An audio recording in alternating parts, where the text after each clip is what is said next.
Strap in, people, because we're about to take you on an intellectual journey, and there will be turbulence. The turbulence is a metaphor for our jokes. Former PlayStation boss Sean Layden said AA games are gone at Gamescom Asia today, but we think we might be seeing the mid-budget titles return, just in a really dumb way that no one asked for. Now, AA, as far as Sean meant it, seems to refer here to games that have the resources to explore more out there ideas creatively without having the budget of your Call of Duties or Assassin's Creeds. Hi-Fi Rush, if you will, R.I.P. Layden is arguing that there's a collapse in creativity in the games industry because making a AAA game today is far more expensive than it used to be. So the big studios are less inclined to take a risk on new ideas and more inclined to make games that exploit current popular trends. Or in the case of Concord, trends that were popular 8 years ago, R.I.P. As if the gamer gods themselves wanted to punctuate Layden's point, only hours after his speech, 2K announced Project Ethos, a free-to-play hero extraction shooter with roguelike elements.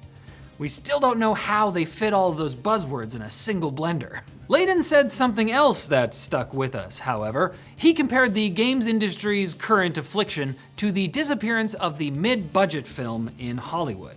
Except in that case, the mid-budget found a new home on streaming services.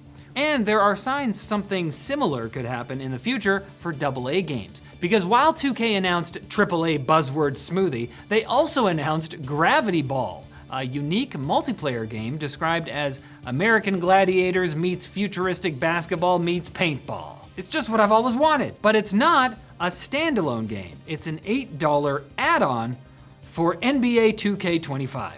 That's right, the new home for AA games is Other Games.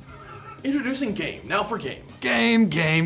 It's in the game. Speaking of other games, Xbox held its fall partner preview today, showcasing both previously announced and unannounced games. Here are our highlights.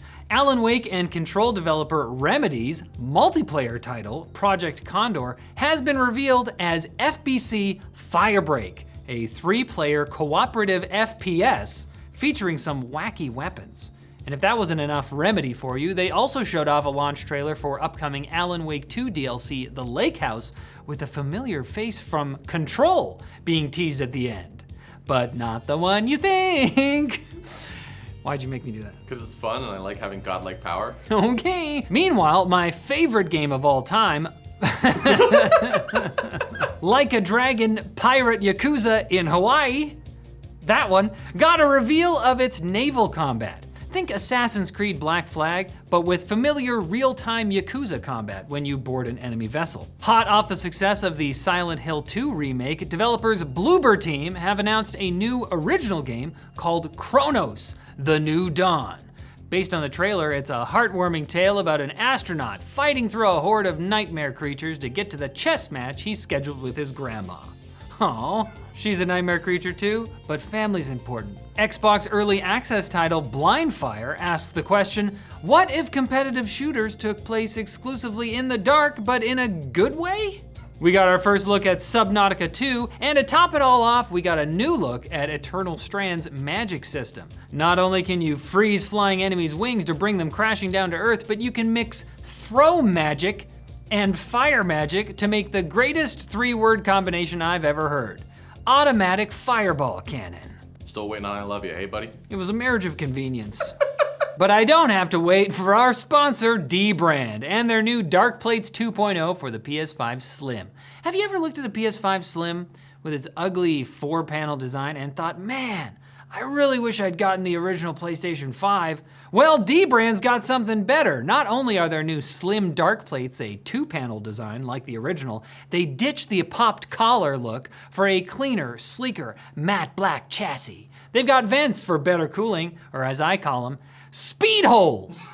You can also pick up a custom-built horizontal stand that aligns itself through the power of magnets, or a set of light strips to customize the console's LED bars. All that and more are available now over at mybossesveryshort.com. You can think of Quick Bits as the little snack pouches on the airplane of gaming news. Alternatively, you can think of something else. What am I, your dad? I wish. If I'm your dad, then you're gonna talk about me kissing people, and I don't wanna. Get excited because Concord just might be coming back. Despite the game being delisted from all platforms, the title has been receiving regular updates on Steam since September 30th, according to SteamDB. While Sony has not confirmed anything, some are speculating that Concord may be coming back as a free-to-play game. But I think it'd be better if Concord instead came back as a want-to-play game. The retro hardware aficionados at Analogue have announced the Analogue 3D, a ground-up recreation of the Nintendo 64, one of the top gaming consoles of all time, according to nerds who keep track of stuff like that. It's us. We're the nerds. Hi. It's Jacob. Analogue touts its bespoke, purpose-built 4K upscaler, claiming it creates virtually indistinguishable recreations of CRT displays.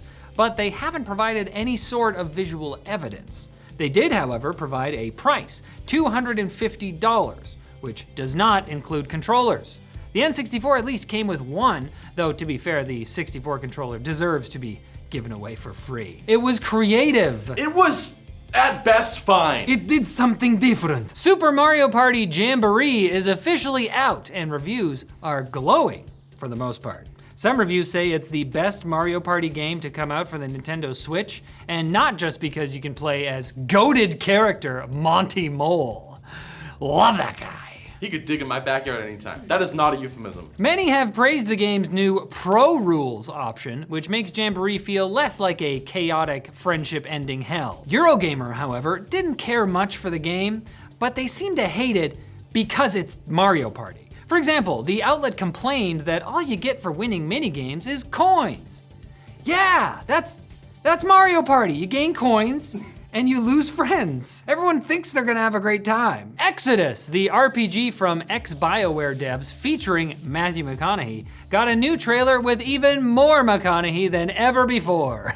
He's here to tell us that while time is a flat circle, space is a nightmare ship made out of flesh. The trailer details the Marayama, evil space beings that capture ships and psychologically torture the crew before adding them to their flesh ship? Listen, this is a McConaughey monologue. It's not designed to be comprehensible. And a startup called Tails says they're building an AI large world model to empower anyone to use text prompts and generate their own video game. And that would sound impressive if their demo footage and images weren't clearly animated mid-journey ripoffs of well-known franchises like Horizon, Helldivers, and Doom. But that's because they still need to train the model with something they call a social experiment. Can a community driven by shared passion and rewards generate the vast levels of data required to create an incredible gaming console? Whoa, what? They're making a console now? Still haven't figured out that hallucination problem. Oh, I've heard of that social experiment. It's MK Ultra. But we have figured out how you can get more gaming news. All you gotta do is come back on Tuesday.